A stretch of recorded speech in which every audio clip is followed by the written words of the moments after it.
Bonjour à tous, c'est Aurélie et bienvenue sur ce nouvel épisode d'Insomnie hors de mon lit.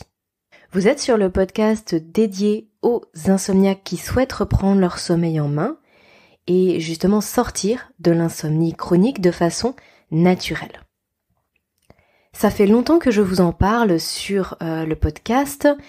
Je vous dis que je vais vous parler d'alimentation, je vais vous parler du microbiote intestinal, je vais vous parler d'immunité, j'ai déjà fait des newsletters dessus et j'ai décidé que là avec l'automne et l'hiver qui va approcher, c'était la meilleure période pour vous parler de tout ça. Donc j'ai prévu de vous faire plusieurs épisodes de podcast sur cette thématique à partir d'aujourd'hui. Alors, il n'y aura pas forcément que des épisodes qui vont se suivre là-dessus, mais en tout cas, sur ce dernier trimestre de l'année, j'ai prévu de vous en faire plusieurs pour que vous puissiez déjà voir le lien qui existe entre l'alimentation et le sommeil, et puis améliorer votre sommeil grâce à l'alimentation. Comprendre comment ça marche et ensuite avoir les bons réflexes et mener les bonnes actions pour que ça puisse vous aider à sortir de l'insomnie chronique.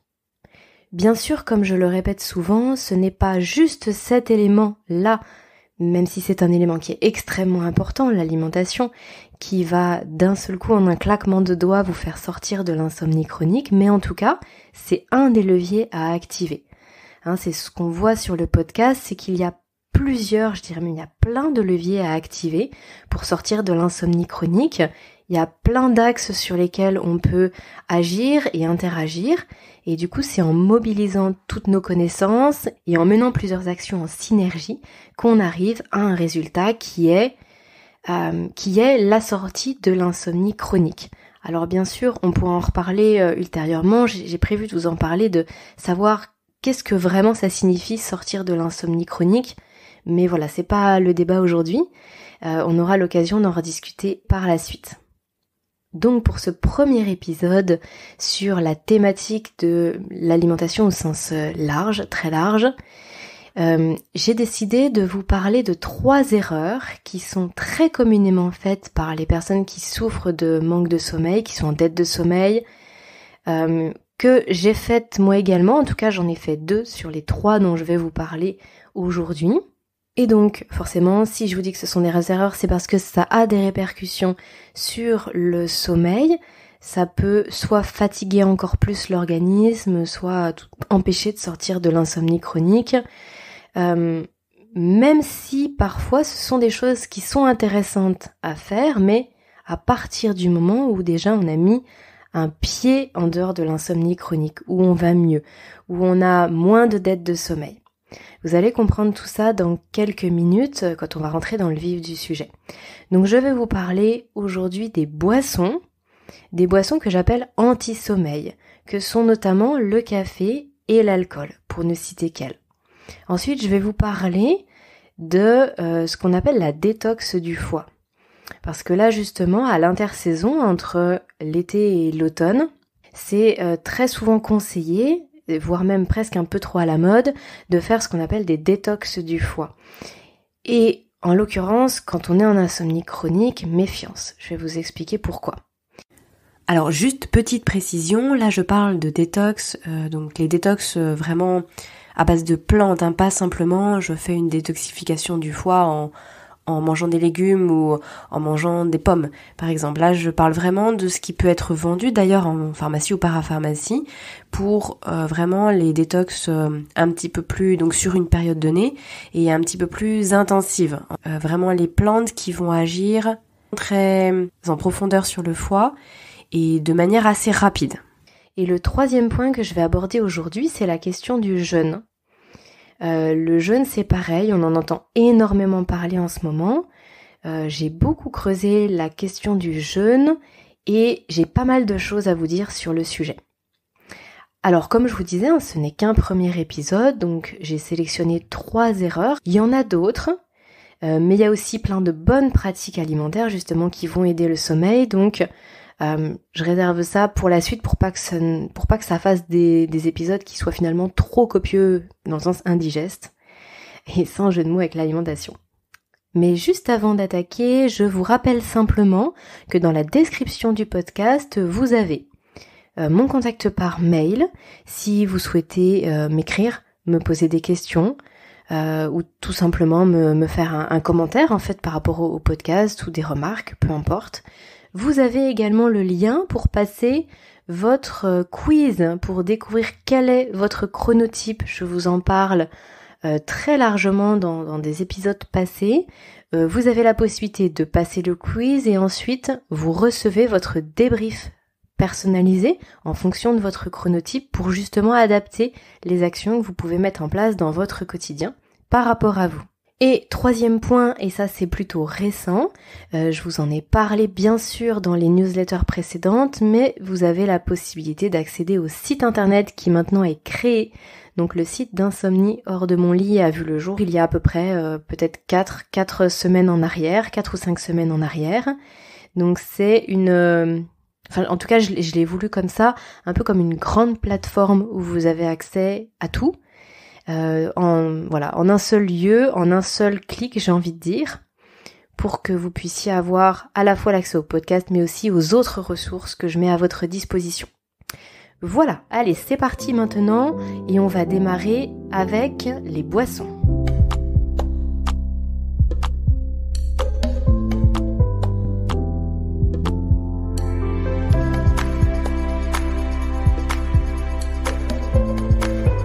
L'alcool, le café, je les appelle les boissons anti-sommeil. Pas pour les mêmes raisons d'ailleurs. On va commencer par le café. Le café, il va agir de différentes façons sur votre organisme. La première chose à dire, c'est que le café, ces molécules, les molécules du café, vont venir se fixer sur les récepteurs de l'adénosine. L'adénosine, c'est une molécule qu'on produit dans notre corps tout au long de la journée et qui finalement, un petit peu à l'image d'un sablier qui coule, qui va venir matérialiser un petit peu toute la fatigue physique, morale, intellectuelle qu'on accumule tout au long de la journée. C'est-à-dire que à chaque activité qu'on fait, donc c'est-à-dire en fait tout au long de la journée, on va avoir le stock d'adénosine qui grandit et qui va venir se fixer, qui est circulante en fait dans l'organisme et qui va venir se fixer sur ces récepteurs. Et quand le cerveau, il se rend compte qu'il y a énormément d'adénosine sur les récepteurs à adénosine, c'est un signal pour lui, ça c'est donc cette fameuse pression du sommeil, c'est un signal pour lui que l'activité a été intense, que la journée s'est déjà bien déroulée et qu'on commence à être fatigué. Donc ça envoie le signal de fatigue. Comme je vous le disais, le café, il va venir se fixer sur les mêmes récepteurs. Ça a pour conséquence, finalement, de bloquer la réception de l'adénosine. Le café se fixe sur les mêmes récepteurs, mais n'a pas la même action, ne renvoie pas le même message au cerveau. Donc il bloque la fixation de l'adénosine, mais sans dire au cerveau qu'on est fatigué. Alors bien sûr, c'est ce qu'on recherche en fait quand on prend du café, en tout cas quand on en prend dans justement une optique de se maintenir éveillé parce qu'on est fatigué, parce qu'on a besoin de se booster. Évidemment que ça fonctionne, qu'il va y avoir un amoindrissement de la sensation de fatigue, mais le problème, c'est qu'arrivé le soir, on va avoir moins l'envie d'aller se reposer, on va être plus maintenu nerveusement que si on n'avait pas pris de café, et donc du coup, on entretient le cercle vicieux. Comme on va être plus tenu nerveusement, moins fatigué, en tout cas on va moins ressentir la sensation de fatigue, eh bien on va se coucher plus tard, et du coup on sera à nouveau très fatigué le lendemain, donc on va reconsommer beaucoup de café, etc., etc. Et même quand on prend du café dans l'après-midi, on peut se dire oui, en ce cas-là, ok, je ne prends pas de café le soir, mais même quand on prend du café dans l'après-midi, les molécules de café, elles vont rester dans l'organisme et elles peuvent rester des heures et des heures. Alors, j'ai très souvent lu jusqu'à 6 voire 8 heures. Parfois, certaines personnes disent encore plus. Je pense pas qu'il y ait d'unanimité scientifique là-dessus. Je pense aussi que ça dépend de chaque personne, ça dépend du foie, puisque c'est le foie qui va éliminer ces toxines-là, parce que pour l'organisme, ça reste des toxines. Donc en fonction de si le foie travaille vite, eh bien, ça sera éliminé plus rapidement, mais toujours est-il, c'est que même prendre un café à 16h, à 18h, ça peut considérablement vous empêcher de vous endormir le soir. Et le café, il va aussi avoir cet effet finalement un petit peu de fouetter les glandes surrénales. Je vous ai déjà parlé des glandes surrénales puisque ce sont elles qui produisent le cortisol, qui est notre hormone de l'éveil, mais aussi notre hormone du stress. Et quand elles sont HS, c'est ce qui fait qu'on est en burn-out complet, qu'on peut se retrouver alité, incapable de se lever, tellement la fatigue est intense et tellement le corps ne peut plus rien faire du tout finalement. Il est vraiment en état de détresse intense. Et bien justement, le café va venir booster ces glandes surrénales, un petit peu les fouetter alors qu'elles sont déjà épuisées, qu'elles sont déjà en état d'épuisement intense lorsqu'on est en fatigue chronique depuis des mois, des années. Il faut pas croire, les glandes surrénales, elles sont en état d'épuisement intense. Elles vont avoir besoin d'énormément de repos pour pouvoir repartir avec un fonctionnement normal et le café va venir les fouetter derrière tout ça, jour après jour, semaine après semaine, en leur demandant de produire toujours plus justement de cortisol pour nous maintenir éveillés. Donc là, on est vraiment dans un gros cercle vicieux. C'est en ça que j'appelle le café la boisson anti-sommeil, parce que finalement, ça réduit considérablement notre quantité de sommeil. L'alcool, c'est pas forcément au niveau de la quantité de sommeil que ça va venir jouer, c'est plutôt que ça va altérer la qualité du sommeil. C'est aussi en ça que je l'appelle une boisson anti-sommeil. La qualité du sommeil, pourquoi ? Parce que les études ont montré que la consommation d'alcool en soirée, certes, semblait favoriser l'endormissement, mais par contre, allait pratiquement supprimer ou en tout cas réduire considérablement la phase de sommeil paradoxale. Or, on en a besoin. De toute façon, on a besoin des 3 grandes phases de sommeil, à savoir le sommeil lent léger, le sommeil lent profond et le sommeil paradoxal. Le sommeil paradoxal, il aide à fixer au niveau de la mémoire, mais il aide aussi à mieux gérer ses émotions. Quand on est privé de sommeil paradoxal, le lendemain matin, on a l'impression d'être un petit peu de mauvaise humeur, parfois triste, parfois plus anxieux. Parfois, on a plus de mal finalement à affronter le quotidien et en plus de ça, on a beaucoup de mal à mémoriser ce qui s'est passé la veille. C'est en raison de cette fameuse phase de sommeil qui disparaît avec la consommation d'alcool.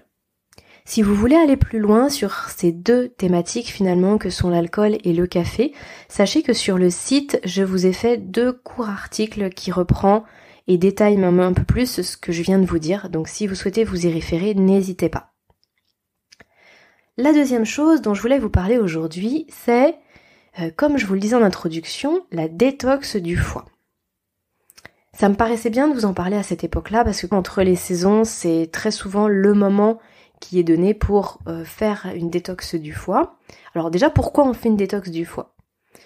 Souvent, c'est prescrit, par exemple, enfin prescrit, c'est pas le terme parce que ce sont pas des médecins, mais ça va être conseillé par les naturopathes, par exemple, ou par des coachs en nutrition, en bien-être, voilà. C'est de toute façon très monnaie courante en ce moment. Sur Internet, on en entend parler en long, en large et en travers. Donc, comment ça fonctionne ? On va venir avec, la plupart du temps, ce sont des plantes en fait.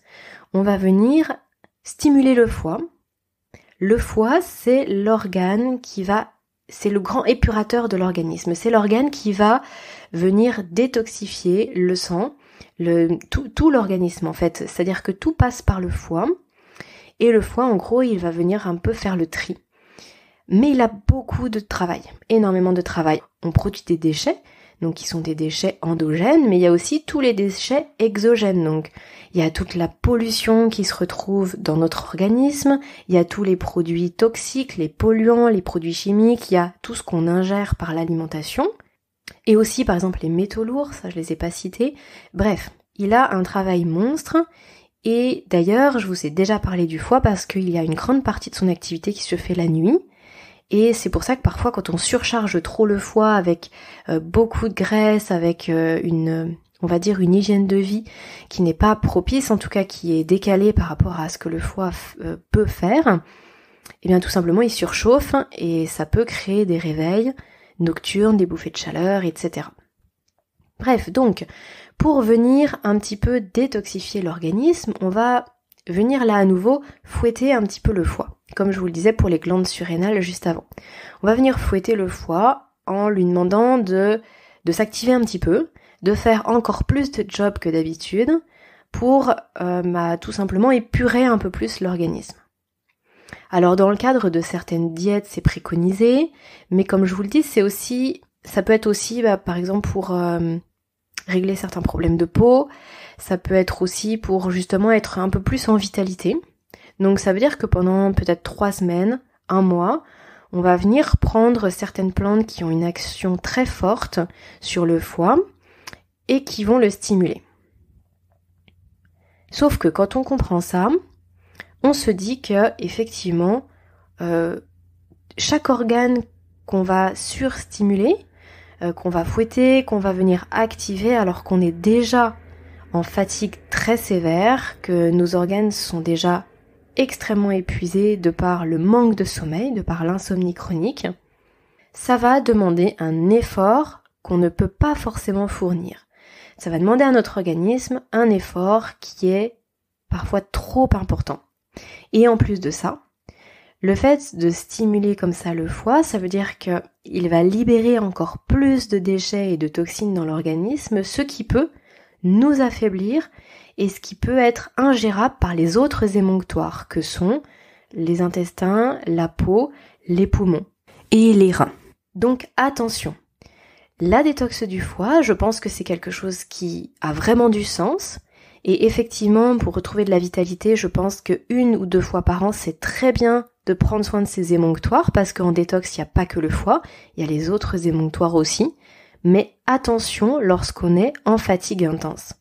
Et c'est toujours pour ça qu'il faut que vous pensiez à bien adapter tout ce que vous pouvez entendre autour de vous, des conseils qui peuvent être tout à fait pertinents, mais bien les adapter à vous et à votre situation.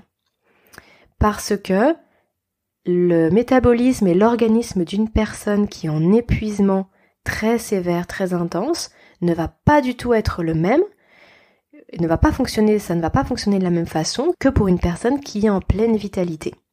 J'ai fait cette erreur-là, justement, avant d'entreprendre une quelconque démarche pour sortir de l'insomnie. C'est-à-dire que j'avais été voir une naturopathe à l'époque qui m'avait finalement mal conseillé. En tout cas, j'allais la voir en lui disant que j'avais des gros troubles du sommeil, des gros problèmes pour dormir et que j'étais en insomnie très très importante depuis des années et des années. Elle m'a évoqué le foie, comme quoi c'est peut-être ça qui me réveillait la nuit. Ok, je l'entends. Mais du coup, elle a eu ce réflexe de me dire on va agir sur le foie sans prendre finalement mon état d'épuisement en compte. Moi, ne connaissant pas ce fonctionnement, j'ai pris l'information, j'ai fait la détox et en fin de compte, je me suis retrouvée très très fatiguée derrière, encore plus, si toutefois c'était possible. C'est vrai qu'on a toujours l'impression qu'on peut pas être plus fatigué, en fin de compte, si. Ça n'a pas du tout eu l'effet escompté, dans le sens où mon organisme n'était pas prêt pour ça. N'était vraiment pas prêt.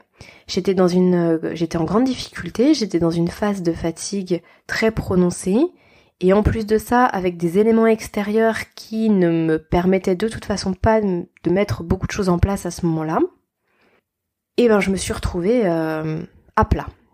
Complètement à plat. Donc, en soi, comme je vous dis, je pense que c'est quelque chose de très intéressant, mais attention dans quel contexte vous le faites. Attendez d'avoir cheminé peut-être un petit peu plus en fonction de là où vous en êtes actuellement, bien sûr, mais attendez d'avoir retrouvé un petit peu de vitalité. Attendez en tout cas d'avoir les bonnes clés et d'être capable de pouvoir les utiliser. Parce que bien sûr, il ne suffit pas de savoir pour ensuite sortir d'une situation difficile dans laquelle on est. Mais il faut connaître les leviers activés et ensuite il faut être capable de les activer. Tant que ça c'est pas fait, tant que vous n'avez pas l'impression d'avoir assez cheminé vers un sommeil plus serein, patientez avant de faire une détox du foie, quelles que soient les raisons qui vous animaient pour le faire finalement. Parce qu'effectivement, même si c'est par exemple une perte de poids, ça peut toujours attendre quelques mois de plus. Ou alors, il y a d'autres façons aussi de faire. Ce n'est pas la seule méthode pour atteindre ces objectifs-là. J'ai ensuite eu l'occasion d'échanger avec d'autres praticiens en médecine naturelle, on va dire, d'autres naturopathes par exemple, qui m'ont effectivement confirmé que c'était pas forcément la meilleure démarche à adopter, que c'était trop précoce par rapport à ma situation et qu'il faut être vraiment très prudent avec ça. Et dans mes recherches, c'est ce que j'ai pu trouver, donc à la fois de par mon expérience et de par d'autres professionnels et d'autres lectures que j'ai pu avoir par la suite, je vous conseille d'être vigilant par rapport à ça. Le troisième et dernier point d'ailleurs pour cet épisode, c'est le jeûne. Finalement le jeûne c'est en substance exactement la même chose que ce que j'ai dit pour la détox du foie. Le jeûne c'est en soi quelque chose de très très intéressant. Mais attention dans quel contexte et dans quelle situation vous le pratiquez. Pareil, moi j'ai voulu faire du jeûne pour diverses raisons. D'ailleurs à l'époque c'était à la fois pour me challenger, c'était pour me rééquilibrer aussi au niveau hormonal. En fait, il y a plein de raisons de faire un jeûne. Je ne sais pas si vous connaissez un petit peu cette thématique du jeûne. On entend beaucoup parler du jeûne intermittent, notamment dans le domaine du sport. Mais il y a plein de choses derrière le fait de jeûner. Il peut y avoir ce qu'on appelle du jeûne thérapeutique, même si c'est un petit peu bizarre d'utiliser ce terme thérapeutique, mais en tout cas, un jeûne qui va permettre à l'organisme de surmonter certaines pathologies, de s'auto-guérir. Il y a le jeûne justement pour la perte de poids, il y a le jeûne pour justement le boost de la production hormonale, il y a le jeûne, certaines personnes pratiquent le jeûne juste pour gagner du temps, d'autres personnes vont le pratiquer pour tout ce qui est créativité au niveau du cerveau. À partir du moment où le cerveau il est dépourvu de glucose, qui est son carburant premier, et où on va passer en cétose, c'est-à-dire qu'on va utiliser les matières grasses pour fournir de l'énergie et notamment pour nourrir le cerveau. Chimiquement c'est différent, mais du coup le résultat sur le cerveau est différent aussi. Et il y a beaucoup de personnes qui se sentent beaucoup plus créatifs et intellectuellement beaucoup plus en éveil à partir du moment où ils sont en période de jeûne que lorsqu'ils mangent. Et aussi, il y a cet aspect fatigue, dans le sens où le système digestif demande énormément d'énergie. Donc quand on mange, certes, on apporte de l'énergie au corps, on apporte du carburant, mais on le fatigue énormément aussi. Ça prend des heures et des heures de digérer, vous le savez, et du coup, toute cette digestion et tous les organes qui sont stimulés pendant la digestion demandent de l'énergie et du coup fatiguent l'organisme. Quand on jeûne, toute cette énergie qui n'est plus utilisée pour la digestion, elle va servir à autre chose. Et donc toutes ces raisons de jeûner sont très très intéressantes, autant les unes que les autres. Il y a même des sportifs de haut niveau qui vont jeûner avant des compétitions importantes et puis seulement remanger peut-être 10 jours avant. Bref, il y a énormément de témoignages qui vont dans le sens de l'intérêt pour le corps et pour le cerveau de jeûner. Maintenant, quand on est en insomnie chronique, quand on est en état d'épuisement, le jeûne, et surtout si on parle de jeûne sec, c'est-à-dire sans boire du tout, même pas d'eau, sans boire d'eau du coup, c'est un stress pour l'organisme. Et tout stress pour l'organisme signifie hausse du cortisol et situation d'anxiété finalement, donc ce qui va nuire aussi au sommeil. Donc vigilance par rapport au jeûne. Quand on est habitué à jeûner et que après pour X ou Y raison, on se retrouve dans des situations d'insomnie, des périodes d'insomnie, probablement que là, ce n'est pas du tout un problème de jeûner. Dans le sens où le corps, il est déjà habitué. Ça ne va pas être une source d'anxiété, une source de stress et un stress interne pour le corps. Mais lorsqu'on n'est pas habitué, ce n'est pas en période d'insomnie qu'il faut commencer à se dire je vais faire 2 ou 3 jours de jeûne. Parce que ça va être beaucoup trop pour l'organisme, ça va être un stress beaucoup trop important. Et surtout, comme je l'évoquais juste avant, en fait, le schéma métabolique, il change à partir du moment où on est en jeûne. On ne va plus utiliser le glucose, mais on va passer dans un autre schéma où on va utiliser les graisses. Et donc ça demande aussi une période d'adaptation. Donc quand on n'a jamais jeûné, se mettre à jeûner par exemple 3 jours alors qu'on est en insomnie sévère sur le moment, c'est à mon sens, encore une fois, une très mauvaise idée. Ça va beaucoup plus vous fatiguer que vous aider. Par contre, il peut y avoir une alternative intéressante en attendant que vous soyez un tout petit peu plus en vitalité, que vous ayez, comme je le disais précédemment, que vous ayez retrouvé le chemin d'un sommeil plus serein, et justement là de pouvoir jeûner sans trop se poser de questions. Ça va être de moduler ce que vous vouliez faire au niveau du jeûne. Je m'explique. Il y a plusieurs façons de jeûner. On a vu qu'il y avait plusieurs raisons de jeûner, mais il y a aussi plusieurs façons de jeûner. J'ai évoqué le jeûne intermittent. Le jeûne intermittent, ça va être, je dis grossièrement, vous mangez le soir à 20h, c'est votre dernier repas. Le prochain repas, ce sera à midi du lendemain. Donc ça fait 16 heures entre le dernier repas et le repas qui suit. En fait, vous sautez le petit déjeuner. Mais rien que ça, pour 90% des personnes qui ont l'habitude de prendre un petit déjeuner, c'est un stress pour l'organisme parce qu'on va se sentir en manque, le corps n'est pas habitué, on va être, si vous voulez, on va être en stress de manquer. Mais le corps aussi, lui, à l'intérieur, c'est pas que psychologique, je veux dire, le corps à l'intérieur, il ne va pas avoir le rythme qu'il avait précédemment. Donc ça génère du stress. Il y a énormément de réactions chimiques qui se font quand on mange, mais aussi quand on ne mange pas. Et c'est ce que je vous disais, au niveau hormonal, par exemple, il y a plein de choses qui se passent le matin lorsqu'on ne mange pas, mais ça doit être progressif pour le corps. Donc rien que ça, le jeûne intermittent, moi je pense que c'est déjà trop quand on n'est pas habitué. Ensuite, il y a le jeûne carrément sur la journée complète ou sur plusieurs jours. Le jeûne, on va dire qu'on peut boire de l'eau, le jeûne sec, on ne boit absolument rien non plus. Mais ça c'est pareil, à partir du moment où on va sur plusieurs jours, il faut quand même être vraiment aguerri ou alors vraiment demander conseil à des professionnels de la santé, vraiment se former finalement pour faire un jeûne intelligent et que ça puisse apporter des bienfaits et des bénéfices par rapport à ce qu'on attend et pas que ça nous nuise.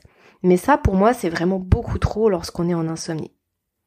Finalement rien que le fait de repousser un petit peu son heure de petit déjeuner, ça peut déjà être intéressant. Donc moi je vais vous parler plutôt que de faire du jeûne, je vais vous parler plutôt d'augmenter votre repos digestif. Alors vous allez me dire c'est la même chose, mais c'est vrai que quand on parle de jeûne, on s'imagine de très longues périodes sans manger. Donc déjà le jeûne intermittent c'est 16 heures.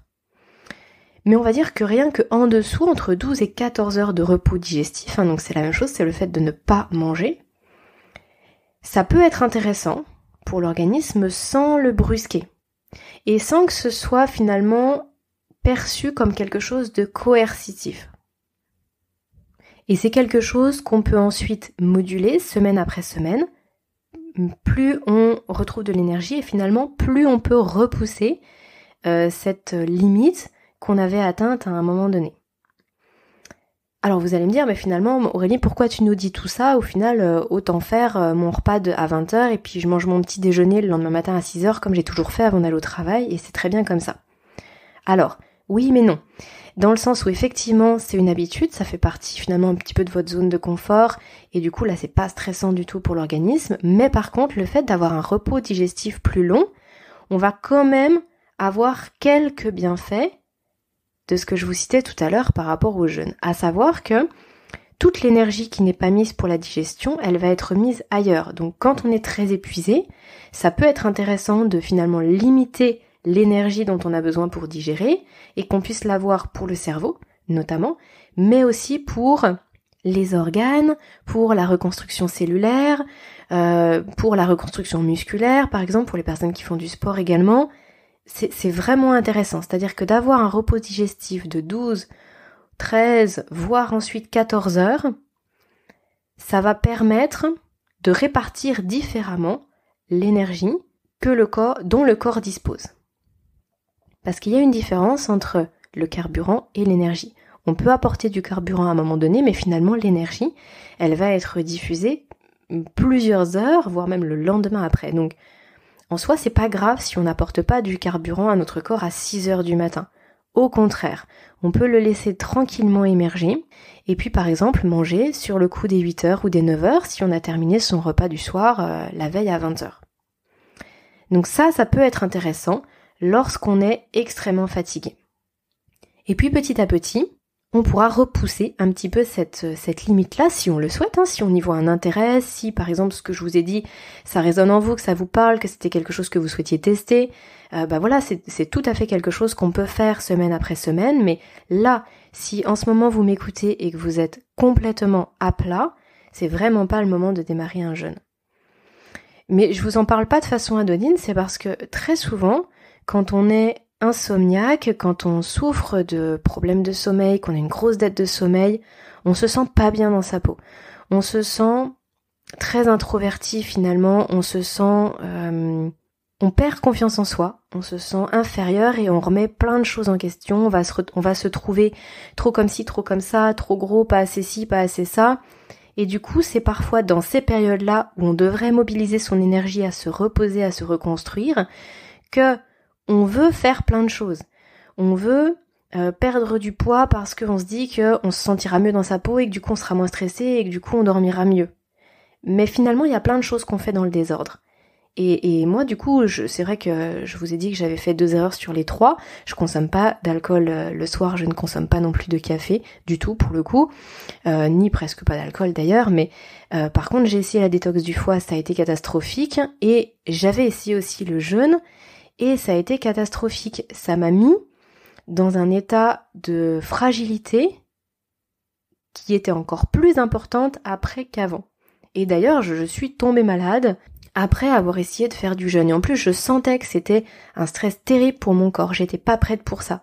Parce qu'en plus, au contraire, quand on a le cortisol qui est très haut, qu'on est vraiment en période de stress chronique, il est vraiment préférable finalement de manger un petit peu plus souvent, mais moins, enfin en tout cas sur une zone donnée, plutôt que de se priver pendant 15, 16, 17, 18 heures et ensuite de faire des gros énormes repas. En fait, par rapport à la production hormonale qu'on a, c'est incompatible finalement. Bref, sans rentrer dans trop de détails, vraiment c'est quelque chose que je ne conseille pas, mais c'est pareil, à l'époque j'avais testé ça un petit peu à l'aveugle, j'étais pas assez renseignée sur le sujet. C'est pour ça qu'aujourd'hui, je vous en parle.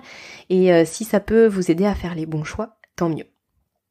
Donc voilà ce que je voulais vous dire pour l'épisode du jour. J'espère que ce feedback et que les éléments que je vous apporte peuvent vous aider, si toutefois vous vous posiez la question par rapport à ces 3 éléments-là.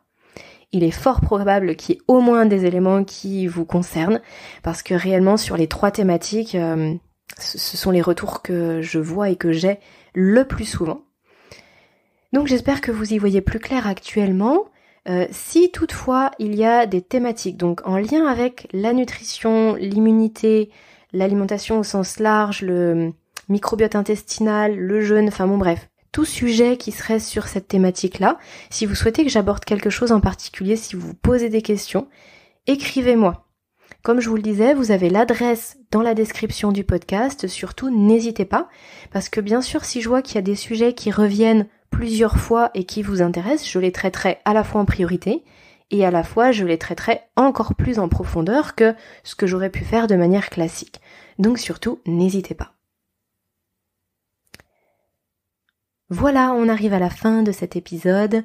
Comme d'habitude, si ça vous a plu, pensez à le noter ou à le partager à quelqu'un qui serait intéressé. Et moi, je vous dis à mercredi prochain dans la newsletter ou à vendredi pour le prochain épisode. Portez-vous bien.